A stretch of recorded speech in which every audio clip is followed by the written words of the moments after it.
अ,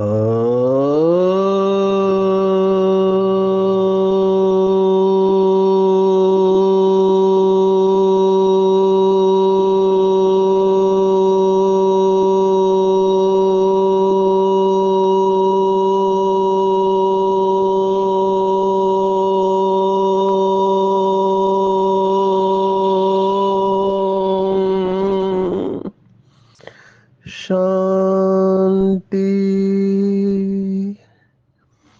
आज 27 जुलाई 2024 भारत में शनिवार है। Today is 27th July 2024 and it's a Saturday in Bharat. आज की मुरली का जादुई रहस्य स्वयं को प्रेरणा देने के लिए magical secrets of today's Murli for motivating the self। आज की साकार मुरली में बाबा बच्चों को अपने समान बना रहे हैं। पूरी मुरली इस बाप समान शब्द के अंदर आ जाती है। बाबा कैसे है तो बाबा पवित्रता का सागर है, रहमदिल और कल्याणकारी है, समझदार है। तो हम बच्चों को भी बाबा यही चाहता है कि बच्चे भी मेरे जैसे रहमदिल कल्याणकारी बने, समझदार बने। जैसे बाबा बच्चों में होप होप बनाए रखता है। बाबा कभी निराश नहीं होता है कि बच्चा इतना मेहनत कर रहा है फिर भी इसके संस्कार नहीं बदल रहे हैं। तो बाबा कभी गिव अप नहीं करता है, तो हमको भी गिव अप नहीं करना चाहिए। बाबा के बच्चे 3 कैटेगरी में आते हैं, उत्तम, मध्यम, कनिष्ठ। तो बाबा हमको चेक करने को कह रहे हैं आज की मुरली में कि बच्चे चेक करो कि तुम्हारा पार्ट कौन सा है, उत्तम है, मध्यम है या कनिष्ठ है। और उत्तम किसे कहेंगे? जो दूसरों को भी उत्तम बनाते हैं, अर्थात सर्विस कर ब्राह्मणों की वृद्धि करते हैं। पुरानी जुत्ती शरीर को कहा है उतार, नई जुत्ती लेने का पुरुषार्थ करते हैं। और एकांतवासी की डेफिनेशन बाबा ने दी है कि एकांतवासी अर्थात एक शक्तिशाली स्थिति में स्थित हो जाना। तो अलग अलग जो बाबा ने स्थितियां बताई है उसका अनुभव करना है, तो दूसरों को भी इसका लाभ दे सकते हैं। और बाप समान पवित्र बनना है तो हर संकल्प बोल में पवित्रता का वाइब्रेशन समाया होना चाहिए। तो ये आज की पूरी मुरली है। हम शुरुआत करेंगे उत्तम, मध्यम, कनिष्ठ से, क्योंकि त्रिमूर्ति बाप तो ये 3 शब्द बाबा इस्तेमाल करता है। हम इन 3 शब्दों के ऊपर अभ्यास करना चाहिए। बाबा ने त्रिमूर्ति शिव बाबा ने ऐसे बहुत सारे 3 शब्द दिए गए। भारत का भी अंक गणित के अनुसार नंबर 3 ही है। भारत ये एक ही देश है जिसके तीनों तरफ 3 अलग अलग सागर है। राइट साइड में अरबी समुद्र है, अरेबियन सी, नीचे है इंडियन ओशियन या हिंद महासागर, और लेफ्ट साइड में बे ऑफ बंगाल है। तो त्रिमूर्ति बाप ये 3 बातें बताते हैं। तो बहुत सारे हैं 3 बातें, और ये बहुत सुंदर है तीनों बातें, है ना। दानी, महादानी, वरदानी, कितनी बातें हैं। त्याग, तपस्या और सेवा, है ना। ताश, तख्त, तिलक, ऐसे 3 बातें बाबा ने बहुत बताई हुई है मुरलियों में। और महारथी, घुड़सवार और प्यादे, ये भी 3 बातें हैं। हम ट्रेनिंग लेते हैं तो ट्रेनिंग में भी हमको पता होता है जो स्टूडेंट्स होते हैं वो भी 3 कैटेगरी में ही आते हैं।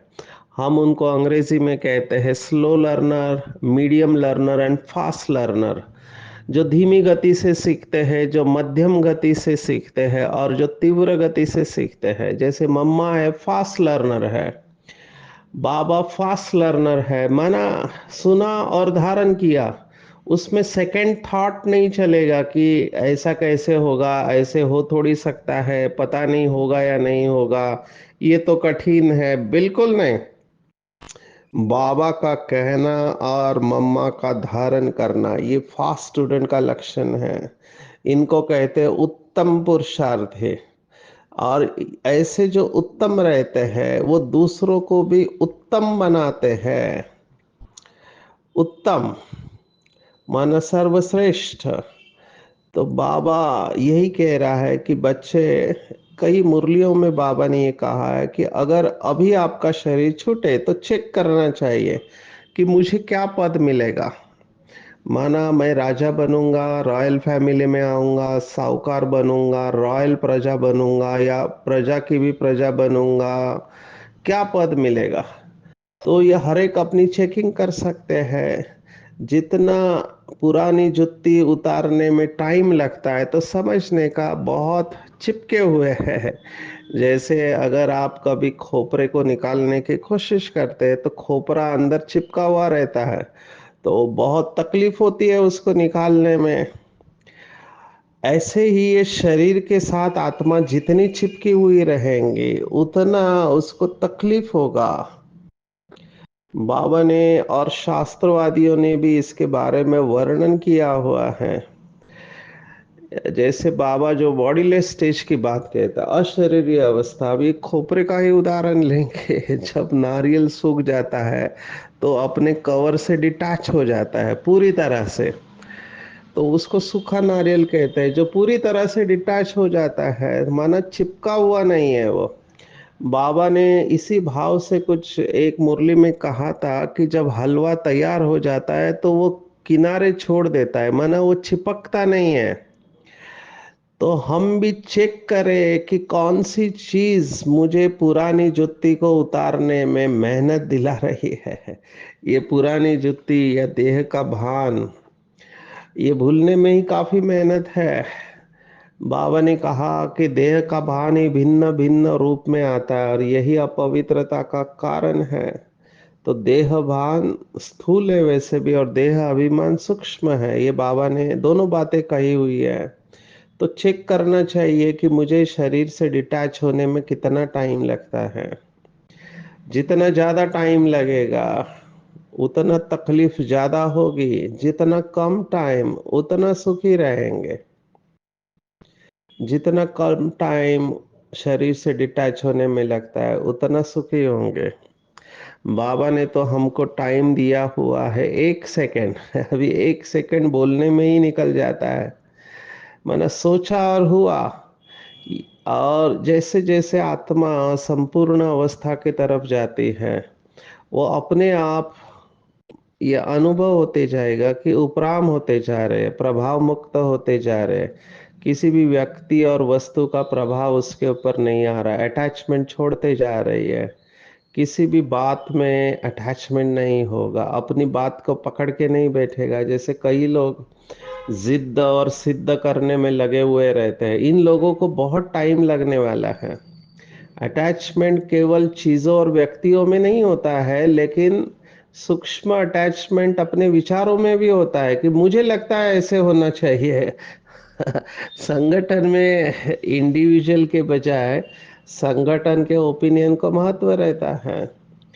तो कई बार कई बाबा के बच्चे इन बातों से भी डिस्टर्ब हो जाते हैं कि मैंने जैसे बोला था वैसे नहीं किया। अभी वो फिर एकदम न्यारे हो जाते हैं। ये न्यारा होना अलग है, ये नाराज होके न्यारा होना है। ऐसे नहीं है, सबके साथ मिलके चलना है। इसलिए ये जो दूसरों से संतुष्टता का सर्टिफिकेट लेना, ये बहुत बड़ी बात हो जाती है और बहुत कम लोगों को ये कला आती है। मैं हमेशा अपने सेशन में बीके भाई बहनों के साथ जब इंटरेक्ट करता हूँ, I talk about this people power, माना लोगों से दुआएं लेने की कला। ये बहुत बड़ी कला है, मुझे ऐसे लगता है। इवन मैनेजमेंट में भी ये सिखाया जाता है। धीरू भाई अंबानी या जितने भी ये फेमस बिजनेसमैन होके गए, इनके पास ये विशेषता थी कि लोगों को वो पकड़ के रखते थे। अभी भी बड़ी कंपनियों में बिगेस्ट चैलेंज है रिटेनिंग द टैलेंट। अच्छे लोग आपके पास रहते हैं तो आप मैच जीत जाते हैं। अच्छे लोगों का संगठन होना चाहिए, तब आप कोई भी असंभव काम कर सकते हैं। तो इसके लिए आपको टीम बनाना आना चाहिए। बाबा ने भी ब्रह्मा कुमारी इसके बारे में यही कहा कि बच्चों की जो विजय होगी वो दो बातों के ऊपर ही होगी, एक प्यूरिटी और यूनिटी। अगर आप गहराई से देखेंगे कि ये दो ही बातों में गड़बड़ होता है, या तो प्यूरिटी में गड़बड़ होता है या यूनिटी में गड़बड़ होता है, तब ही प्रॉब्लम आते हैं संगठन में। ये तो लौकिक में भी बताते हैं, बचपन में हमने स्कूल में कितने बार सुना होगा ये, कि लकड़ी जब अकेली होती है तो उसको तोड़ा जाता है, लेकिन वो संगठन में होता है तो उसको तोड़ना मुश्किल होता है। तो संगठन का बल बहुत बड़ा बल है, पर इसके लिए साथ में आना जरूरी है। आपको झुकना पड़ेगा, आपको मोल्ड होना पड़ेगा। अभी जो भाई बहनें झुकना नहीं जानते या मोल्ड होना नहीं आता है, वो खुद के लिए भी समस्या खड़ी करते हैं और दूसरों के लिए भी समस्या खड़ी करते हैं। बहुत जगह पे जाना हुआ तो वहां पे देख रहे हैं कि एक भाई या बहन पेपर बना हुआ है सबके लिए, क्योंकि वो झुकना नहीं चाहता है। और हर एक व्यक्ति अपने को राइट समझता है कि मैं ही राइट हूँ। बाबा ने एक मुरली में कह दिया आखिर में कि मैं राइट हूँ, ये सबसे बड़ी माया है। और हर एक को लगता है कि वो जो कर रहा है वो ठीक कर रहा है और दूसरे गलत कर रहे हैं। अब ये डिसाइड कैसे करें कि कौन राइट और कौन रॉन्ग है? तो उसके लिए श्रीमत है। श्रीमत को हम बेस लाइन पकड़ कर चलेंगे कि बाबा ने मुरली में क्या कहा हुआ है, और फिर निमित्त आत्माएं हैं।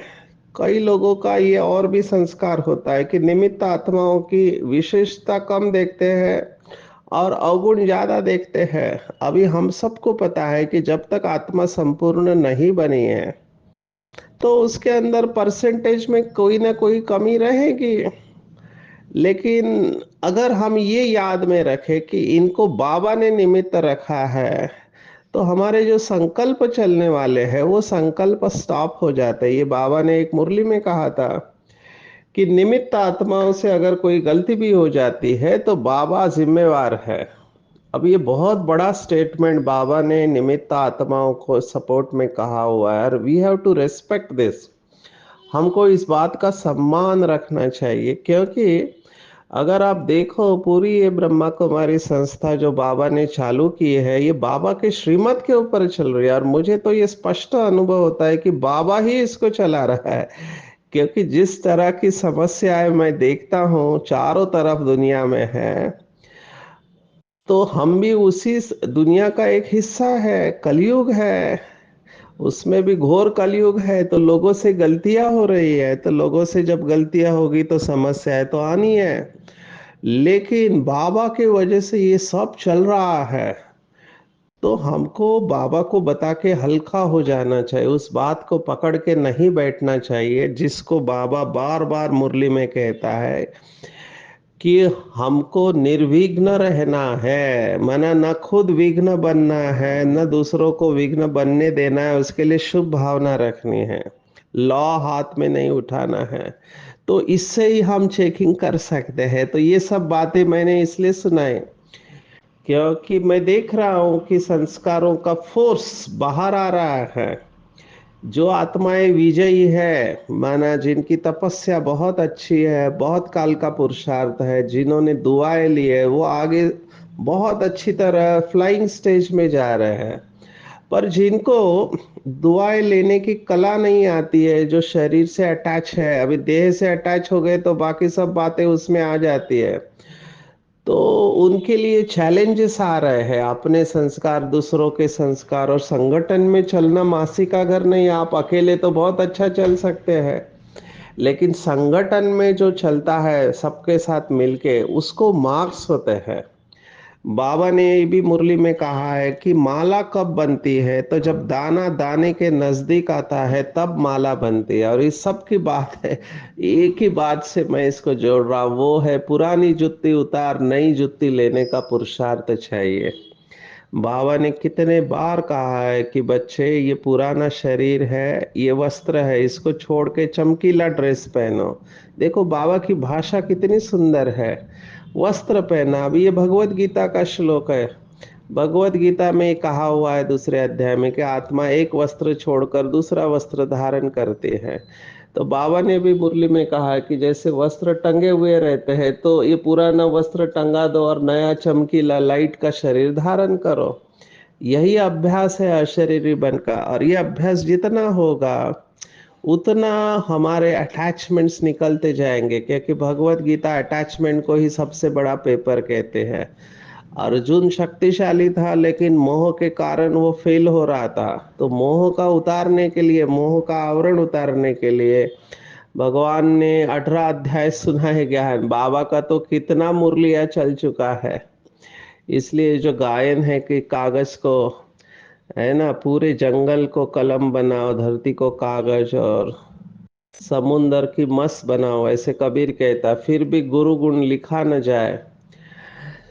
तो ये बाबा की कमाल है कि ऐसे ऐसे बच्चों को शूद्र से बाबा कहाँ ब्राह्मण कुल भूषण बना रहा है। तो इसके ऊपर चिंतन करेंगे कि मेरी कितनी अटैचमेंट है, पुरानी जुत्ती उतारने को मुझे कितना टाइम लग रहा है, मैं फरिश्ता अवस्था में कितना देर तक रहता हूँ, क्या मैं उत्तम पुरुषार्थी हूँ या मध्यम या कनिष्ठ पुरुषार्थी। मध्यम और कनिष्ठ की तो बात ही नहीं की है बाबा ने। हमको सेकेंड और थर्ड ग्रेड के बारे में सोचना ही नहीं है। हमको केवल फर्स्ट क्लास के बारे में सोचना है। एयर कंडीशन का टिकट, बाबा ने एक मुरली में कहा था, अगर एयर कंडीशन का टिकट चाहिए तो बाबा की कंडीशंस पर चलना पड़ेगा। इसी को समझदार कहते हैं। आज बाबा ने ये शब्द इस्तेमाल कहा कि समझदार बनो। समझदार भी बहुत बड़ा शब्द है, मैं एक एक शब्द के ऊपर अटक जाता हूँ। समझदार माना ये नहीं कि पढ़ा लिखा, नहीं, पढ़े लिखे भी बेसमझ काम कर सकते हैं। समझदार माना जो अपनी एनर्जी को मैनेज करना जानता हो, जो कभी सिद्ध नहीं करेगा। समझदार को इशारा काफी होता है, ऐसे कहते हैं। हिंदी में कहावत है, समझदार को इशारा काफी होता है। दिखाई दे रहा है गलत कर रहा है कोई, तो समझदार अपनी एनर्जी वेस्ट नहीं करेगा। समझदार कभी गुस्सा नहीं करेगा। समझदार रोल मॉडल बनेगा, समझदार एग्जाम्पल बनकर चलेगा। समझदार, बाबा का जो स्लोगन है कि जो कर्म मैं करूंगा मुझे देख सभी करेंगे। समझदार कभी भी गुस्सा नहीं करेगा, समझदार इंस्पायर करेगा। दादी जानकी के बारे में कहते हैं कि दादी Janki sharing, caring and inspiring, ये अंग्रेजी के 3 शब्द है, शेयरिंग, केयरिंग एंड इंस्पायरिंग। यही बाप समान बनना है। बाबा रहम दिल है। बाबा को पता है कि बच्चा गलती कर रहा है। बाबा को पता है कि बच्चा ना अमृत वेला कर रहा है, ना मुरली के ऊपर अटेंशन है, ना धारणाओं के ऊपर अटेंशन है। अभी तक इसके संस्कार परिवर्तन नहीं हुए, लेकिन बाबा के दिल में उस बच्चे के प्रति थोड़ा भी कोई दूसरा भाव नहीं आता है। ये है बाप समान अवस्था, रहम दिल। अंग्रेजी में और शास्त्रों में इसके बारे में बहुत कुछ लिखा गया है। अनकंडीशनल लव कहते हैं। ये अनकंडीशनल, बिना बिना किसी शर्त को एक्सेप्ट करने वाला, ये शिव बाबा है। और हमेशा बाबा का एक ही थॉट रहता है, कल्याण हो। इसलिए उसको शिव कहते हैं। शिव अर्थात कल्याणकारी। तो मुझे भी शिव बाबा जैसे बनना है। तो शिव बाबा कैसे है?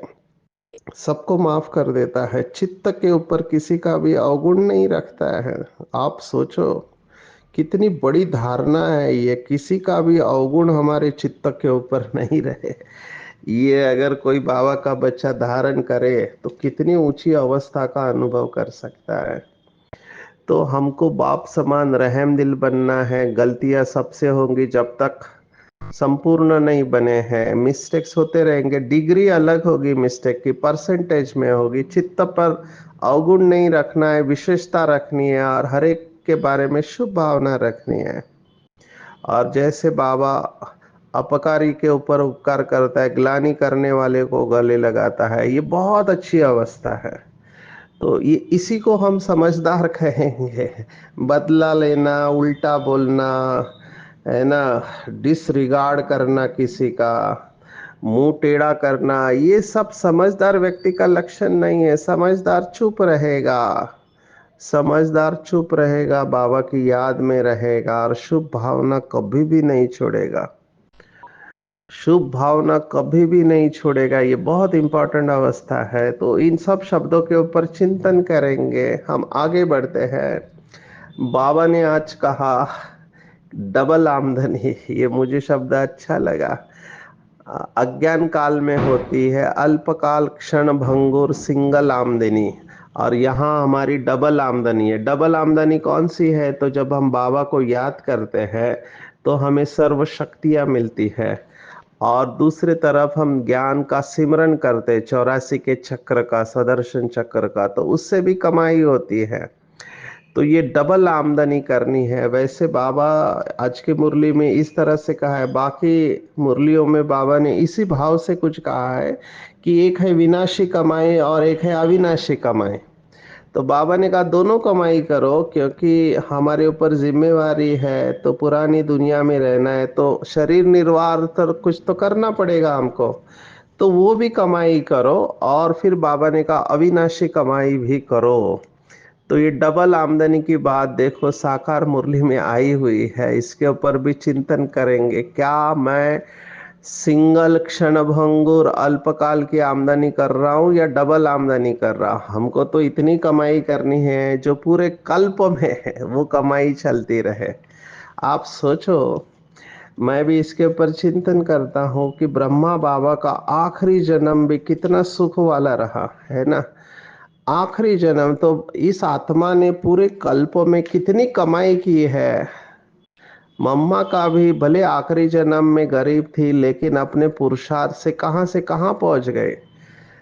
तो ये डबल आमदनी वाले लोग हैं। तो हमको भी मम्मा और बाबा की जैसे डबल आमदनी करना चाहिए, ताकि हम पूरे कल्प में हमारा जीवन सुखमय जिए, सुख में जाए। तो हमारे द्वारा औरों को भी ये आमदनी हमको कराना सिखाना है। अभी मुझे एक सोशल वर्कर मिले थे आत्मा, अभी उनका काम है कि गरीब लोगों को वो अनाज देते हैं खाने को, और फिर कपड़े देते हैं। तो अंग्रेजी में कहावत है कि if you feed one person you feed him for the day, but if you teach him how to earn, you feed him for whole life। अगर आप किसी व्यक्ति को अनाज देते हैं, खाने को देते हैं, एक दिन के लिए आप उसका पेट पाल रहे हैं, लेकिन आप उसको कमाई करना सिखाए तो आप उसको जीवन भर उसका पेट पालना सिखा रहे हैं, है ना। इसलिए एजुकेशन का महत्व है, क्योंकि पढ़ाई से पूरे जीवन भर जीवन सुखी हो जाता है। तो हमको भी ये कमाई करनी है, जिससे कि हम पूरे कल्प में, जैसे एक मुरली में बाबा ने बहुत अच्छी बात कही कि आखिरी जन्म है बच्चों का, भीख तो नहीं मांगनी पड़ रही है। तो ये देवताओं की विशेषता है कि अंतिम जन्म में देवताओं को भीख नहीं मांगना पड़ रहा है, क्योंकि बहुत कमाई की है। ये आखिरी सोल की भी मैं बात कर रहा हूँ, ये बाबा ने मुरली में कहा था। ये बहुत अच्छा पॉजिटिव थिंकिंग है कि हमको दो वक्त की रोटी तो मिल रही है, और बाबा की गारंटी है चाहे कितना भी पेपर आए, बच्चों को दो वक्त की दाल रोटी मिलनी ही है। ये भगवान की गारंटी है। तो खुश रहना चाहिए, संतुष्ट रहना चाहिए। और अगर कोई ज्यादा जिम्मेवारी नहीं है लौकिक की, तो बाबा की सेवा में लग जाना चाहिए। दिल में कितनी खुशी होनी चाहिए, बाबा ने आज कहा दिल में गुप्त खुशी होनी चाहिए। मैं तो ऐसे आत्माओं को मिलता हूँ, मुझे बहुत खुशी होती, चेहरे पे प्रसन्नता हमेशा, वाह बाबा वाह, शुक्रिया बाबा शुक्रिया। प्राप्तियों में ही खोए हुए रहते हैं। अभी ऐसे बच्चों को देखकर मुझे बहुत खुशी होती है। मैं भी गाना गाता रहता हूँ। वो लौकिक में कहते हैं यार, दिल जो प्यार करेगा वो गाना गाएगा। हर पल जहां जहां मैं जा रहा हूं, मैं बाबा की मदद का और प्राप्तियों का अनुभव करता रहता हूँ। सभी से दुआएं मिलती है तो बहुत बहुत अच्छा लगता है। कितने लोगों को तकलीफ है, उनकी तकलीफ जब दूर करने के लिए हम निमित्त बनते हैं ना, तो भगवान को शुक्रिया अदा करना चाहिए कि भगवान ने हमको इस काम के लिए चुना। तो मैं बहुत ग्रेटफुल रहता हूँ, ग्रैटिट्यूड कृतज्ञता में रहता हूँ कि बाबा चाहता था तो और किसी को यूज कर सकता था, लेकिन बाबा ने मुझे यूज किया। ये मेरा अहो सौभाग्य है। आज की मुरली में एक विशेष शब्द आया है और मुझे वो इम्पोर्टेंट लगा। वो शब्द है, बाबा ने कहा अभी हम ज्ञान सूर्यवंशी है जो फिर विष्णुवंशी बनते हैं। अभी ये वर्ड बहुत इम्पोर्टेंट है मेरे हिसाब से। वैसे तो सूर्यवंशी बाबा ने कहा, सूर्यवंशी तो सतयुग के देवी देवताएं हैं और उन्हीं को विष्णुवंशी भी कहते हैं। लेकिन आज बाबा ने कहा अभी तुम ज्ञान सूर्यवंशी हो जो फिर सतयुग में जाके विष्णुवंशी बनते हैं। फिर बाबा ने कहा अक्षर बड़ी खबरदारी से लिखने होते जो कोई भूल न निकाले। तो देखो, बाबा सूर्यवंशी के पहले ज्ञान सूर्यवंशी डालने से पूरा उसका पिक्चर ही बदल गया। तो अभी हम ब्राह्मण कुलभूषण कहते थे, बाबा ने कहा ज्ञान सूर्यवंशी है जो फिर विष्णुवंशी बनते हैं। और एक बात आई है आज की मुरली में, बाबा ने कहा जगत जीत। अभी जगत जीत का अर्थ आज बाबा ने कहा जगत जीत माना विष्णुवंशी। अभी ये बात भी बहुत इंपॉर्टेंट है कि सभी विश्व के ऊपर राज्य नहीं करेंगे लेकिन विष्णु के वंश में आएंगे, ये भी बहुत बड़ी बात है। तो जगत जीत मतलब विष्णु वंश है।